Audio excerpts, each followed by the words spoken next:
Get a deep dive on dental implant best practices and processes that your patients will love today on Marketing Chairside.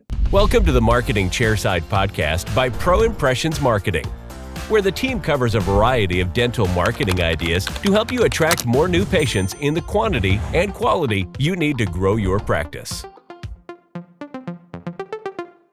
Welcome to the show. Today, I am joined by a longtime client, Dr. Rod Strober from Rancho Mirage, California.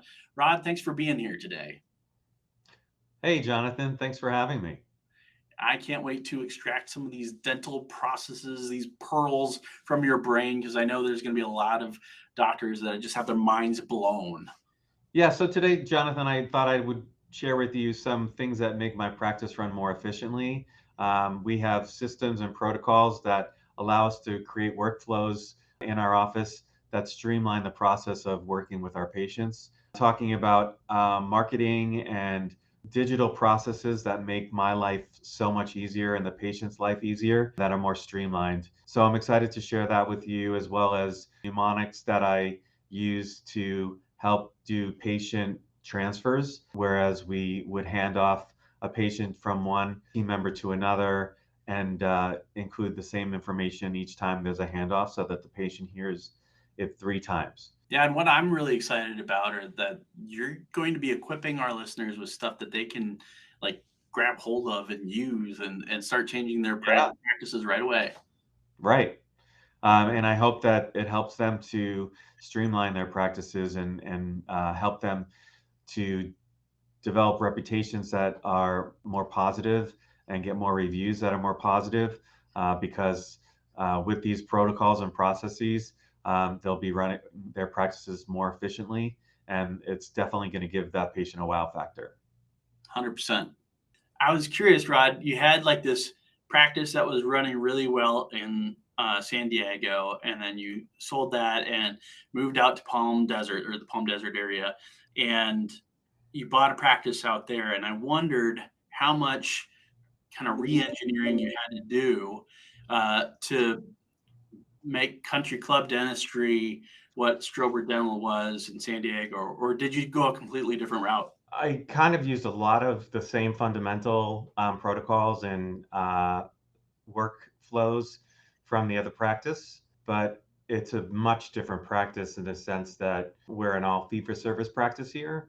So that changes the dynamics of how many people you need to hire, because I believe you need at least 1.5 people for just insurance claims and chasing them down. Whereas now we just are all fee-for-service, patient pays 100% upfront, and then we submit for them on their behalf, but we don't go and chase down claims for them. They have to call themselves. So that changed the dynamic a lot, because if you're a PPO dentist and you're dealing with PPO rates, you have to work that much harder to make the same amount of money for just a PPO service, for just a fee-for-service practice. So I decided that in this new practice that I was going to work smarter and not harder, and I was going to see less patients per day and focus on one patient at a time, only have one hygienist. And so that created a more relaxed atmosphere that my office operates in, and there's no chaos. The patients are delighted to have my full attention the entire time. One patient a day? No. What did you say? One patient at a time. One patient at a time. I was Yeah. like, wait a second. I don't think I've heard that right. No, one patient at a time. Yeah. Well, I definitely know that patients appreciate that. And so making that transition to a fully fee-for-service office, and you mentioned some best practices. Can you describe kind of any bits and pieces of that process that were especially difficult or game-changing for that office? You know, I had a consultant years ago, Sherry Blair from LVI, that came in and installed some protocols about how to approach a new patient and approach an emergency patient and approach an existing patient. So those fundamental practices are still implemented in this practice. And there's a protocol sheet for each one of those for reference. And if there's a new employee that comes on, then they'll know exactly what's expected of them. That's the same. In my new practice, I am doing much more complicated procedures. I'm doing more surgeries. I'm doing a lot of implant placements. I'm doing a lot of all on fours. And so my stress level or my need for concentration of those patients is more intense. So I started creating protocol sheets for each appointment. And what it is an outline, a step-by-step workflow approach of exactly what the first step is and the second step.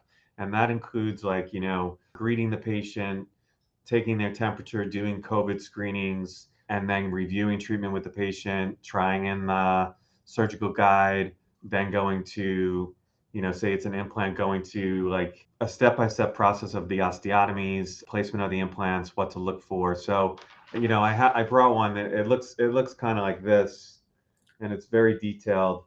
Are those forms from Sherry Blair, or are those forms you created, Rod? Or No, those are forms I created on my own. I had the best assistant of my career start with me 4 years ago when I bought this practice. And when we started doing more and more procedures, she is very detail oriented and very concentrated on why we're doing what we're doing. She really wanted to know and understand what the process was, and then also what materials we needed to have out. So I started listing them. And then while I was listening to them in my head, I was going through the entire process or the procedure. And so then I started typing out a step-by-step process of what's needed when, and I would highlight materials that they needed to have out. So they had this sheet that they could just say, okay, I need impression material here. I need the CEREC scanner set up here. I need, bite registration here, and any other chairside things that they would need and the setup that they need to create a nice workflow that is seamless and efficient. well, and the patient can tell when things are running like a well-oiled machine, Absolutely. and on the back end of things, I mean, we don't automatically connect that with marketing, but it makes a huge difference, because if I'm a patient that felt well taken care of, that I had your undivided attention and everything was just smooth, I'm going to be much more likely to give you a positive review and Exactly. referrals and come back, if I have another future need. So Right. that's incredible.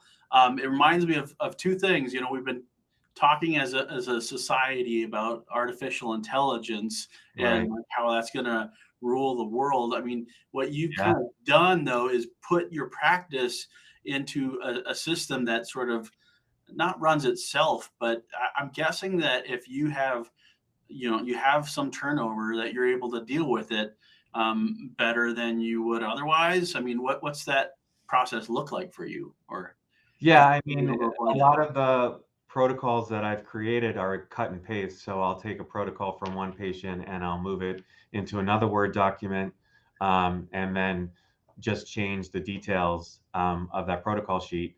So that's much easier now. In the beginning, it was a lot of work because you really have to put everything into it. And I put pictures into it for reference for me, like for the surgical aspect of placement of the implants, and whether or not something needs to be below the guide or above the guide. But it does streamline the process, and it does create a wow factor for the patient. It also makes the appointment a lot less chaotic and a lot shorter, because I've already, in making this protocol sheet, I've already gone over the procedure in my head multiple times. So I'm ready, and my team is ready because they have the protocol sheets. So it really makes things flow very efficiently. So you've got that's it, we're done. You've got that impact. Yeah, right. Exactly.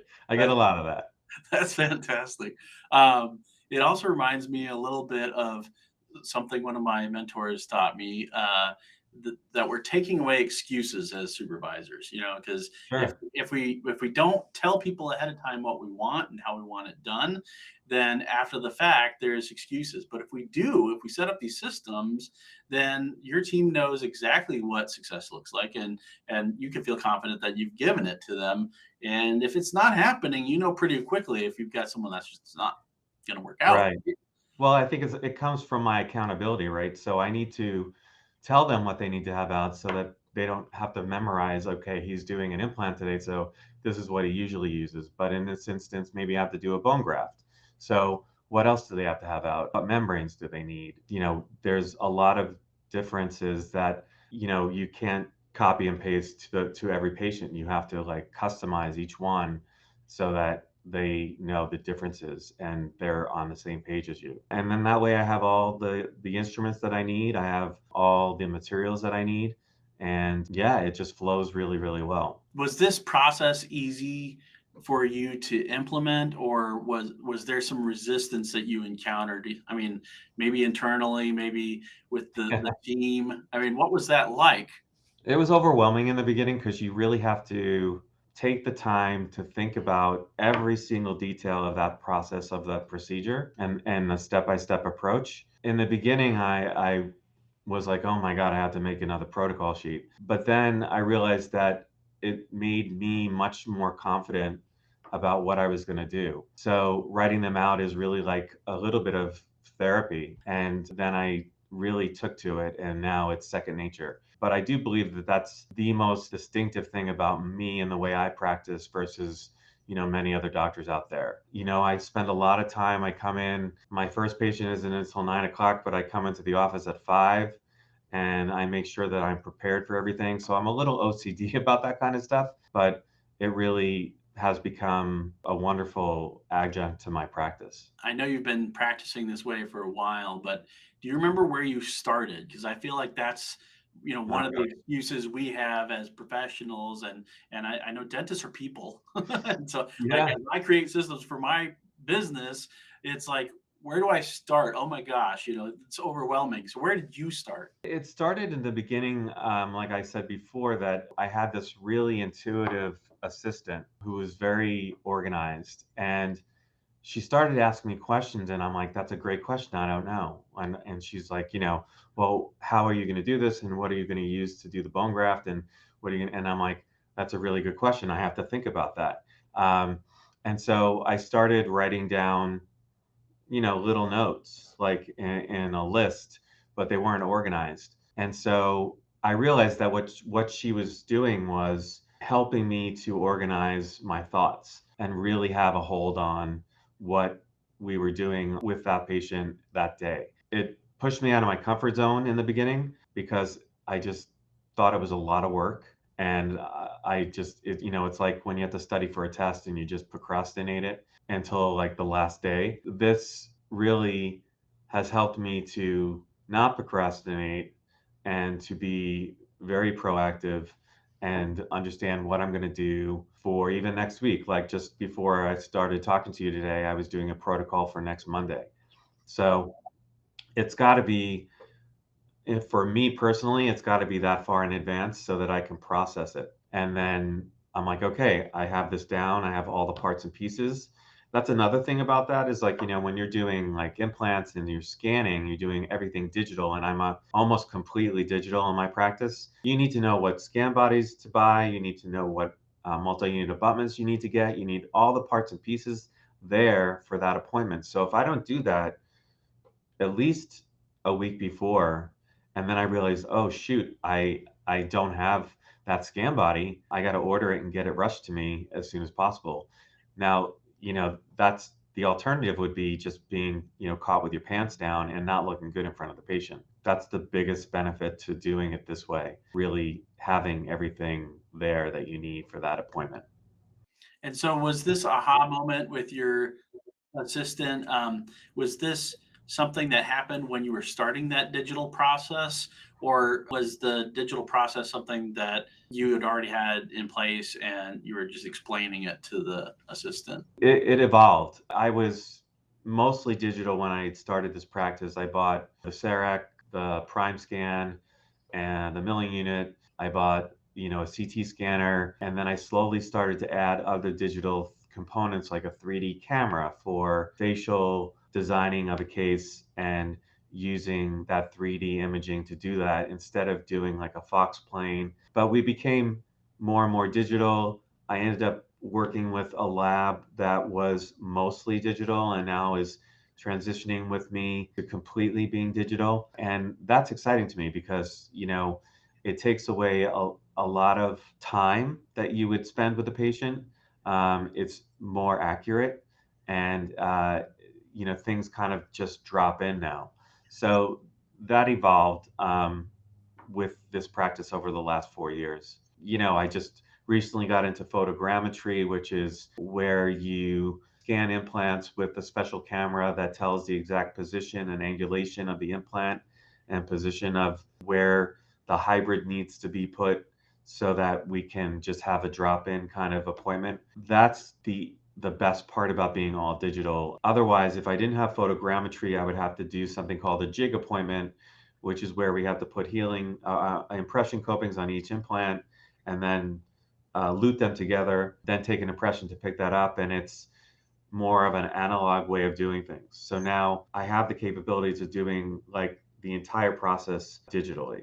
And it streamlines and workflows really, really well. And it actually gets rid of an appointment or two.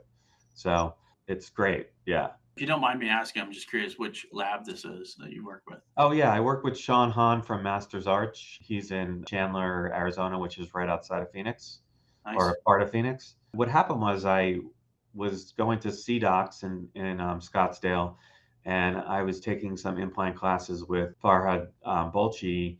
And part of his course was, a presentation by Sean.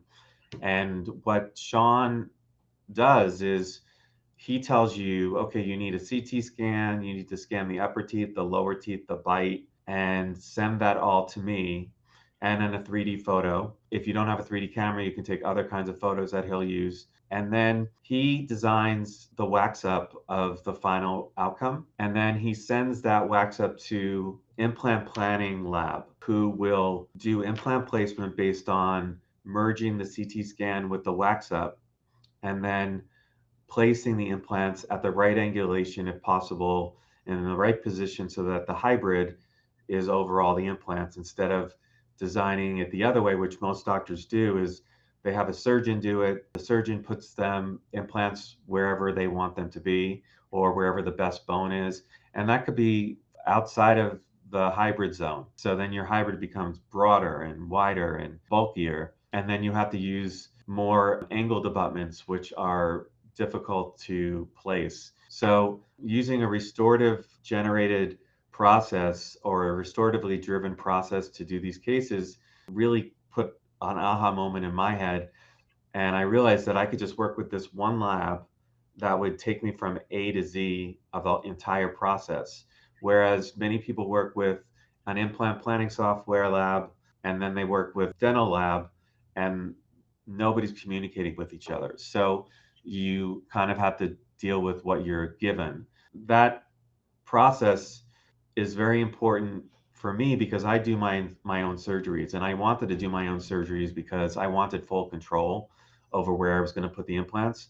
And many surgeons don't really want to deal with the restoratively driven process. At the same time, a lot of them don't like to use guides. So with this implant planning lab, we use something called stackable guides.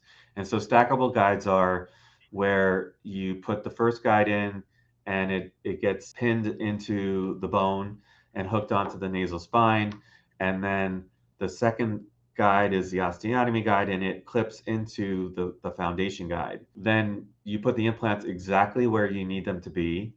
The lab knows that the implants are going to be almost exactly in that position. So they have a pre-made hybrid ready to go for the final delivery. And that clips into the foundation guide too. So you have confirmation throughout the process that your guide is lined up, that your hybrid is lined up correctly, and it just streamlines the process and makes it so much easier and such a better outcome.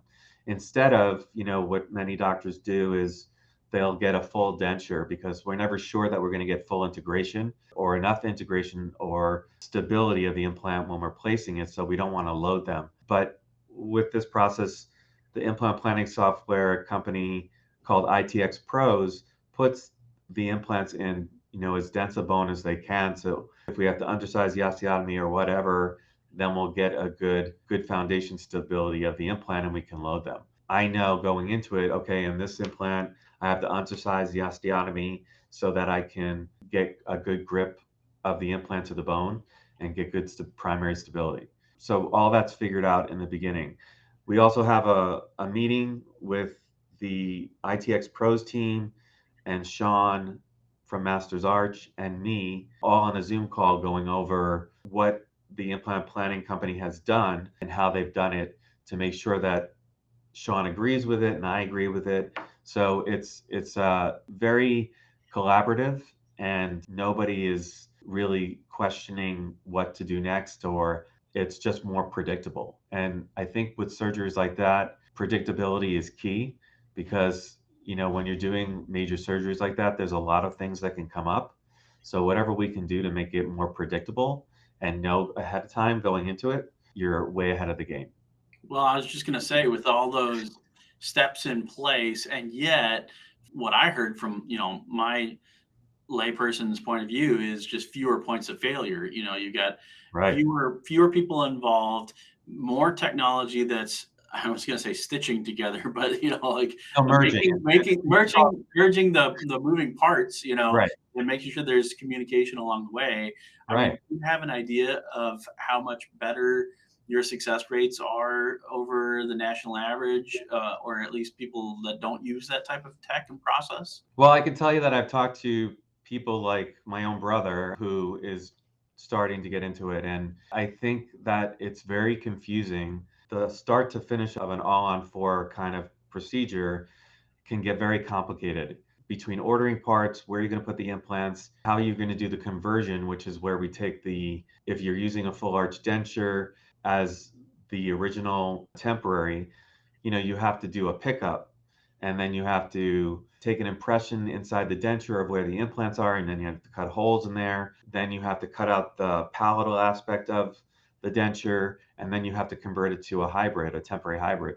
So that is labor intensive and stressful. I know that the way I'm doing it is very specific, and there's not many dentists that do it this way. So that is why I've started teaching this with Sean from Masters Arch to other dentists and surgeons so that they understand that when you're doing it restoratively driven, that you can actually put in a hybrid without having to do any kind of conversion or pickup like that, which is a very stressful part of the surgery. And, once you have the implants in and then you have to put the multi-unit abutments on, then you have to suture closed. They have to do a conversion. Hopefully you have a lab or an assistant that can do the conversion for you while you're doing all the stitching and suturing closed and placing all the membranes and the bone grafts.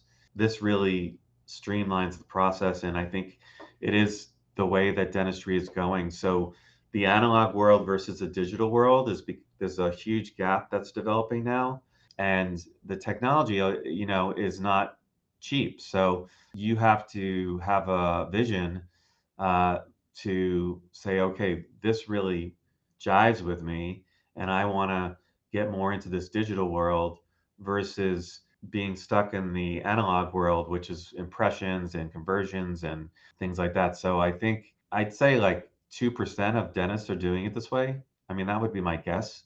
Wow. Um, because it's one, I'm doing the surgery and the restorative, so I have full control of the process. And a lot of dentists are intimidated for doing an all-on-X surgery or don't know where to start. Their head gets all confused.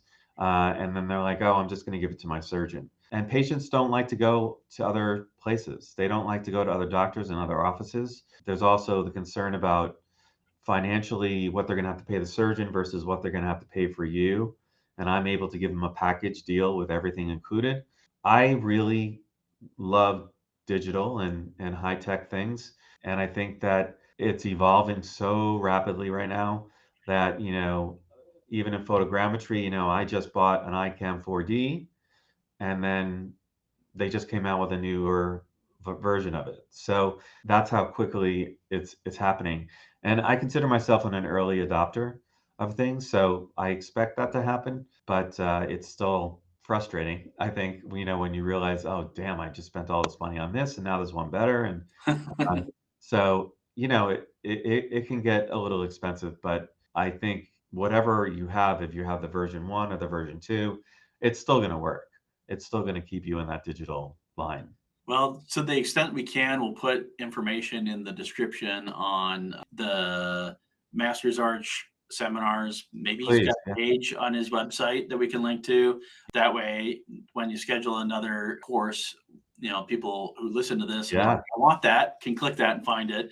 And if you're okay with us sharing the forms, we'll put a digital version up so that people can check that out and improve their processes. That would Sure. be huge. I'm curious on the marketing side of things. Do you guys have processes in place for doing things like talking finances with people and asking for reviews? Yeah. So, well, as far as the financial end of things, we don't like to give them a list of items in a treatment plan. So, if we actually put in line items for everything that I do, it may come out to like $10,000 more than I will give them a package deal for. So, what we do is we type up a in-office form that lists what's included in the treatment plan and all the steps, and then the patient is given a fee at the bottom, and then they sign that and date it. They're going to know what the cost of the treatment is just on one page. They don't have to know what an MUA is or whatever those names are on the treatment plan that don't make any sense to them. They don't know the teeth numbers, what that means. So it makes it more simplified for them. Then I have my treatment coordinator that comes in after I presented that treatment, and what's included. And then they go over how they're going to pay for that and in stages, what's due at each stage. As far as asking for reviews, I typically ask personally for reviews. I think that's more compelling for the patient. When there's something that's said or done that the patient is glowing about. And it's one thing to ask for a review, and then right away we'll send them a link to put a review in, and they'll get that link. But honestly, and I'm the same way, it just takes time for them to do it. So, if I had the magic wand to get reviews, I would. I think we have a policy in the office that the assistants and the receptionist all know that if somebody is really happy with the way everything went, said, would you mind writing a review for us? That would be great to hear your positive comments. And then we'll send them that link. And that's how we get reviews. Do you feel like there's any other process-oriented questions that you were anticipating me asking you, or thoughts that you were just waiting for kind of an opening to share? Yeah, so I think one of the things that I learned from Sherry Blair years ago was that there should be patient accountability and understanding of what we're treatment planning. We developed a program called a mnemonic called MoPro. So MoPro stands for medical history, oral cancer screening, perio evaluation, restorative needs, and occlusion, or and under occlusion, that could be crowding of teeth, or it could be grinding or things like that. So when I do an exam, I have an exam sheet and a MoPro sheet. Those are two forms. And basically, the MoPro sheet is numbered 1 to 32. And what I'll do is I'll say, okay, number 2 has an MO composite, number 3 has an OL amalgam, and then the next line is what condition are they in? So I'll say the composite's in good condition, the amalgam is failing and is leaking and needs replacement. And then it's treatment proposal in the next column. And that is what we would do. So either it's another OL composite or to replace that amalgam, or a crown, or extraction, or whatever that tooth needs. And so that's all written down, as well as a new patient exam form that is like fill in the blanks. So I go in the exact same order for every patient. And then we collect all our data. And then when I'm done, I sit the patient up and I show them with photos that we take. We always take photos of every patient. It's very important that they take intraoral and extraoral photos in addition to x-rays so that you can demonstrate and show to them what condition their teeth are in so that they can own that they can understand why they need what they need. And then I'll have my hygienist come in because they're going to ultimately see my hygienist usually that same day. And I will give my hygienist a MoPro report. So I'll say, Stacy, this is John, and as far as his medical history, he has an allergy to amoxicillin. He has high blood pressure. He's on a blood thinner, and he has diabetes. Oral cancer screening was healthy. Periodontal evaluation, I did spot probing. I got 4s and 5s posteriorly, and I'd like to evaluate his full mouth. Restoratively, he's got some older amalgams. He's missing a tooth at number 19. He would like it replaced with an implant and whatever other restorative needs that patient has. And so going over that, the patient hears it again. And then occlusion and, they're grinding, they have evidence of wear and attrition. So I recommend a night guard. And Stacey says, thank you, Dr. Strober. And then she takes the patient to her operatory. And then if they have any questions for her, she knows exactly what we discovered in the exam. Then when Stacy's done with the patient and the patient goes to check out with the treatment coordinator or the receptionist, she gives them the same MoPro report. But the perio version is probably a little more detailed because that's what she's doing. So the patient is hearing this 3 times, and then there should be no question marks over their head about, I don't know what he just said. I don't know what this tooth number means. They've seen it with pictures. So MoPro is a big part of my practice, and it really helps the patient feel more comfortable and actually helps the patient go forward with treatment more easily because they see it. Yeah, And they know the problems. Right. You've helped them see it. So that's Right. great. MoPro. I haven't heard that MoPro. one. You're teaching all sorts of things. Photogrammetry. Was that the other one? Photogrammetry. Right. Photogrammetry. Photogrammetry. It's a weird word, but photogrammetry, MoPro. Yeah.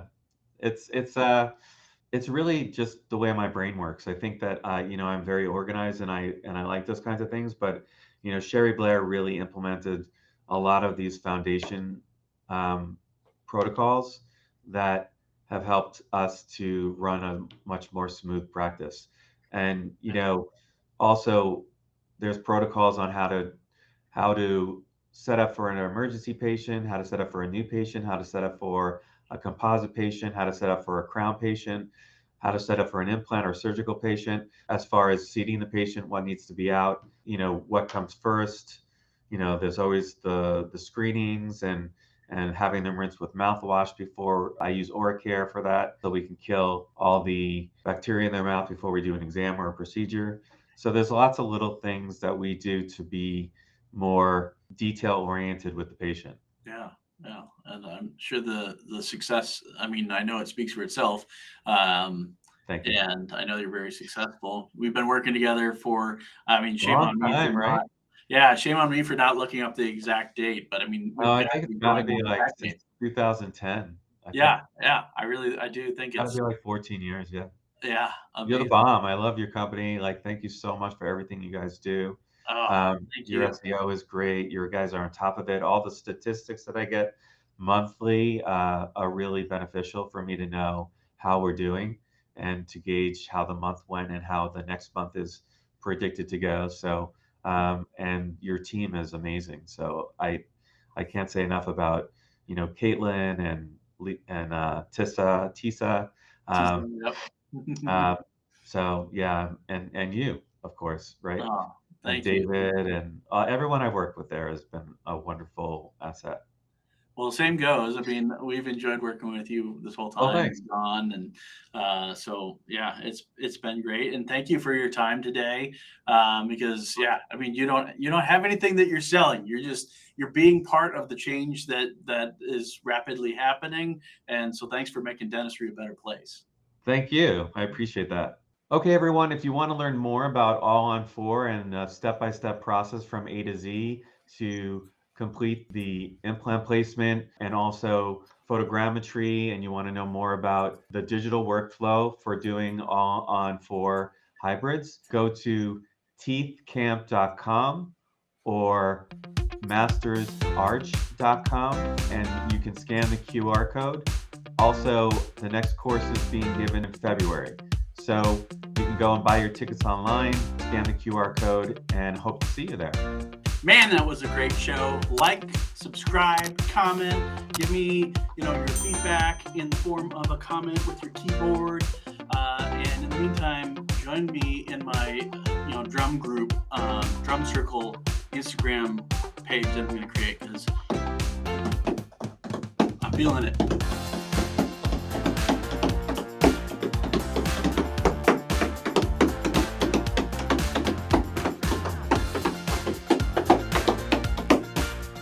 Went too far.